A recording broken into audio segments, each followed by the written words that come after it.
RSS राष्ट्रीय स्वयं संघ, वो राष्ट्रीय स्वयं संघ जो देखते देखते इतना बड़ा संगठन कैसे बना, आरएसएस की हिस्ट्री क्या है, इसका पूरा इतिहास क्या है, आज हम जानने का प्रयास करेंगे। आरएसएस से जुड़ी हुई तमाम तर जानकारियां हम आप तक पहुंचाने का जो है प्रयास करेंगे। सलाम आदाब, मैं रमीज रेजा, आप देख रहे हैं द गगन टॉक। अगर हम बात करें राष्ट्रीय स्वयं संघ यानी आरएसएस की, तो 1925 में इस संघ को बनाया गया था। संघ को बनाने के पीछे मकसद क्या था, तमाम तर चीजों पर हम विस्तार पूर्वक चर्चा करेंगे। साल 1907 में राम बलराम हेडगेवार ने एक संगठन बनाया था और उसके बाद फिर उन्होंने वो कांग्रेस के साथ आ गए और ये कांग्रेस में ही थे और कांग्रेस के साथ मिलकर देश की आजादी में जो है हिस्सेदारी भी इन्होंने लिया। लेकिन 1917 में एक घटना हुई जहां से एक बड़ा परिवर्तन आया। टर्की के खलीफा की गद्दी जो है वो चली गई थी और जिसको लेकर हिंदुस्तान में खिलाफत मूवमेंट शुरू हुआ, जिसका कांग्रेस को समर्थन प्राप्त था। डॉक्टर हेगेवार को ये बात चुभी नागवार गुजरी, उन्हें ये मुस्लिम दृष्टिकोण जैसा लगा, मुस्लिम हिमायत जैसा लगा। उन्हें ये कहीं ना कहीं ठीक नहीं लगा कि टर्की के जो खलीफा थे उनकी गद्दी चली जाती है टर्की में और उसके बाद खिलाफत मूवमेंट चला जाता है हिंदुस्तान में और कांग्रेस उसको समर्थन दे रहा है। यही से जो है उनके मन में जो है एक अलग तरह की भावना आई, लेकिन वो कांग्रेस से हटे नहीं, कांग्रेस में जुड़े रहे। मगर उनका मन जो है वो डोल चुका था, वो कुछ अलग ही सोचने लगे। तभी उन्होंने एक फैसला लिया कि एक ऐसी संस्था बनाएंगे जो हिंदू समाज के हितों की जो है रक्षा के बारे में सोचेगा और उनके लिए जो है काम करेगा। तो उन्होंने इसकी शुरुआत जो है सबसे पहले अपने घर से की और अपने घर के लोगों को ही संगठन में जोड़ा और फिर उन्होंने संगठन का जो है निर्माण किया। इतिहास के जानकार कहते हैं, बताते हैं, लिखते हैं कि जब बलराम हेगेवार बोल रहे थे तो एक सबसे पहले उनको सुनने के लिए 12 आदमी आए थे, लेकिन फिर 12 से 1200 आदमी कैसे बन गए पता ही नहीं लगा। फिर हजारों के हजार आदमी जो है आरएसएस से जुड़ने लगे। इन्होंने आरएसएस को बनाया और अपने परिवार से, जैसा कि मैंने आपको बताया, इसकी शुरुआत की और उन्होंने कई चीज उसके जरिए करने लगे, शाखा बनाने लगे, योग करने लगे, सूर्य नमस्कार, लाठी भाजन और चीजों और तथ्यों पर डिस्कस का जो है कार्यक्रम उन्होंने चलाया। उनके द्वारा जो डिस्कस कार्यक्रम चलाए गए, जो सूर्य नमस्कार को जो उसका अभियान चलाया गया, योग को जो बढ़ावा दिया गया, इससे लोग जो है प्रभावित हुए। ऑफिशियली तौर पर 1925 में जो है विजयादशमी के दिन आरएसएस की स्थापना हुई। महाराष्ट्र के नागपुर में जो है विजयादशमी के दिन 1925 को जो है आरएसएस का ऑफिशियली जो है नींव डाला गया। 1925 में ऑफिशियली तौर पर विजयादशमी के दिन महाराष्ट्र के जो है नागपुर में आरएसएस का जो है नींव डाला गया और उसके बाद आरएसएस को फलने फूलने का मौका जो है 1930 में मिला, जब आरएसएस के प्रमुख हेगेवार को बनारस यूनिवर्सिटी जाने का जो है मौका मिला और उन्होंने वहां अपना संबोधन दिया। वहां उस समय पंडित मदन मोहन मालवीय ने बनारस हिंदू विश्वविद्यालय में जो है आरएसएस का एक ऑफिस खोलने की इजाजत दी और फिर बनारस हिंदू विश्वविद्यालय में आरएसएस का एक जो है ऑफिस खोला गया। 1940 में डॉक्टर हेगेवार की मृत्यु हो जाती है। सर्वसम्मति से गोलाकर को जो है जिम्मेदारी दी जाती है, संघ का जो है प्रमुख बनाया जाता है। आज आरएसएस में 1 करोड़ से अधिक जो है मेंबर जुड़े हुए हैं। आपको बताते 8000 से अधिक ब्रांच तो सिर्फ यूपी में है। आरएसएस में स्वयं संघ उसे कहा जाता है जो स्वयं आरएसएस का हिस्सा बनना चाहते हैं, जो खुद से आरएसएस में आते हैं उसे स्वयं संघ कहा जाता है। आरएसएस के कई सब डी ऑर्गेनाइजेशन भी चलते हैं, जिनमें से भारतीय जनता पार्टी, बजरंग दल, हिंदू जागरण मंच, सरस्वती शिशु मंदिर,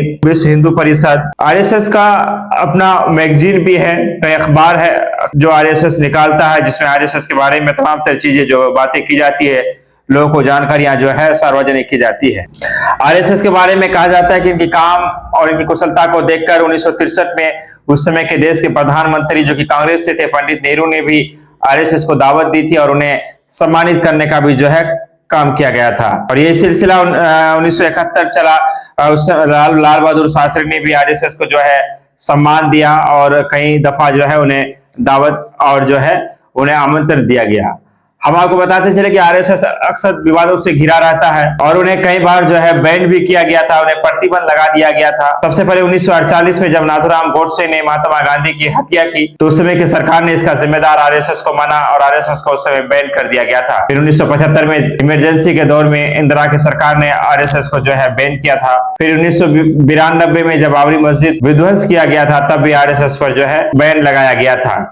आरएसएस का एक अपना राजनीति और आरएसएस जो है एक सिक्के का दो पहलू कहा जाता है। कहा जाता है कि शुरुआत के दौर में आरएसएस से सांस्कृतिक सामाजिक कार्यों पे ज्यादा दिलचस्पी लिया जा रहा था, लेकिन 1975 के बाद से ही आरएसएस जो है राजनीति में सक्रिय भूमिका जो है उसका होने लगा और वो राजनीति में भी जो है दिलचस्पी आरएसएस के द्वारा लिया गया। आरएसएस की अपनी मंशा थी कि हम अयोध्या नहीं जाएं, और चूंकि आरएसएस का मानना था कि अगर अयोध्या वाले मुद्दे को आरएसएस से करती है तो यह राजनीतिकरण हो जाएगा, लेकिन बहुत कुछ हालात ऐसी बनी कि फिर आरएसएस को अयोध्या का रुख करना पड़ा और विश्व हिंदू परिषद के साथ मिलकर फिर जो है उस समय क्या आरएसएस से ही निकले हुए नेता, बीजेपी के जो नेता थे कद्दावर लाल कृष्ण आडवाणी और अटल बिहारी वाजपेयी के साथ जो है अयोध्या मामले पर भी आरएसएस ने एक लंबी लड़ाई लड़ी। आरएसएस के बारे में हम आपको ये भी बताते चले कि आरएसएस जो है सावरकर की आइडियोलॉजी को फॉलो करता है और आरएसएस अपने कई सिद्धांतों को लेकर चलता है जिस पर वो काम करता है। उनमें से एक है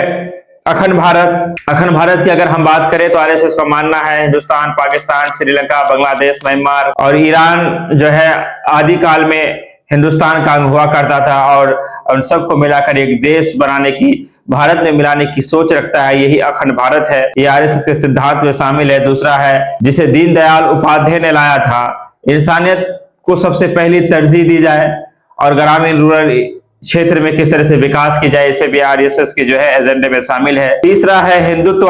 हिंदुत्व में भी आरएसएस काफी जोर देता है। चौथा है कि तिरंगे की जगह जो है भगवा झंडा आरएसएस अपने कार्यालय में फहराती है, जिसके कारण आरएसएस विवादों में भी रहता है। पांचवा है हिंदू राष्ट्र। आरएसएस जो है 5 सिद्धांतों में हिंदू राष्ट्र का सपना भी जो है उसमें शामिल है। आरएसएस के बैनर तले कई नेता निकले हैं, जैसे कि अभी के गृह मंत्री अमित शाह, प्रधानमंत्री नरेंद्र मोदी, नितिन गडकरी। पूर्व की बात करें तो अटल बिहारी वाजपेयी, आडवाणी, तमाम तर जो लोग हैं वो आरएसएस से ही निकले हैं। आरएसएस एक ऐसा संगठन है जो हमेशा विवाद के घेरे में रहता है और आरएसएस कांग्रेस के वक्त में ही पला बढ़ा और फूला। अब जब आरएसएस की पूरी हिस्ट्री पढ़ेंगे, अगर उस पे हर एक बिंदु पर हम बात करना चाहे तो लगभग 3 से 4 घंटे का जो है समय चाहिए। लेकिन आरएसएस के बारे में, आप आरएसएस की आइडियोलॉजी को पसंद करते हैं या नापसंद करते हैं, आरएसएस से इत्तेफाक रखते हैं, वो एक अलग दृष्टिकोण हो सकता है। लेकिन आरएसएस की कई ऐसी चीजें हैं, अगर आप एक संगठन का जो निर्माण करना चाहते हैं तो उससे आप सीख सकते हैं। आरएसएस की जब शुरुआत हुई, अग्रवाल ने इस संगठन को जब बनाया तो उन्होंने बाहर के लोगों को बाद में जोड़ा, सबसे पहले उन्होंने अपने परिवार के ही लोगों को जोड़ा और अपने परिवार से ही इस मुहिम की जो है उन्होंने शुरुआत की। आज आरएसएस के कई ब्रांच है, जैसे मैंने कहा कि देश के सबसे बड़े राज्य उत्तर प्रदेश में ही सिर्फ 8000 ब्रांच जो है आरएसएस के सिर्फ यूपी में है। आरएसएस के कई संस्थाएं हैं, आरएसएस के कई सब ऑर्गेनाइजेशन है, बीजेपी, बजरंग दल, सरस्वती शिशु मंदिर, विहिप, हिंदू परिषद, तमाम तर जो है आरएसएस में हर दिन का मीटिंग होता है, हर हफ्ते का मीटिंग होता है, हर महीने का मीटिंग होता है, कई तरह के प्रोग्राम होते हैं। प्रमुख रूप से आरएसएस सांस्कृतिक कार्यों को लेकर चलता है, सामाजिक कार्य को लेकर चलता है। मैंने जैसे बताया कि 5 सिद्धांत है, हिंदू राष्ट्र, हिंदुत्व, ये तमाम तर चीजें, अखंड भारत का निर्माण, कुल मिलाकर हिंदुओं की रक्षा हो, हिंदुओं की हितों के लिए सोचने के लिए आरएसएस का जो है निर्माण कराया गया था। जैसा कि हमने आपको शुरुआत में बताया कि आरएसएस की जो जड़ें है वो 1907 से ही पनपना शुरू हो गया था, जब टर्की के खलीफा की गद्दी गई और भारत में खिलाफत मूवमेंट हुआ और उस मूवमेंट में कांग्रेस ने जो है सहयोग किया। आरएसएस के बारे में अगर आप और कुछ विशेष जानते हैं तो हम चाहेंगे आप कमेंट के जरिए हमारी अधूरी जानकारी को आप पूरा करें। हमने एक निष्पक्ष तरीके से आरएसएस की जो है पूरी हिस्ट्री उसे बताने का जो हमने काम किया। आपकी पसंद नापसंद से यहाँ कोई जो है वो चीज नहीं है, लेकिन यहाँ सिर्फ आरएसएस एक हिस्ट्री जो है उसे हमने आपके सामने में रखने का काम किया। हम चाहेंगे चैनल में आप पहली बार है तो सब्सक्राइब करें, फेसबुक में है तो फॉलो करें। आपने सुना इसके लिए आपका धन्यवाद। विदा लेते हैं आप।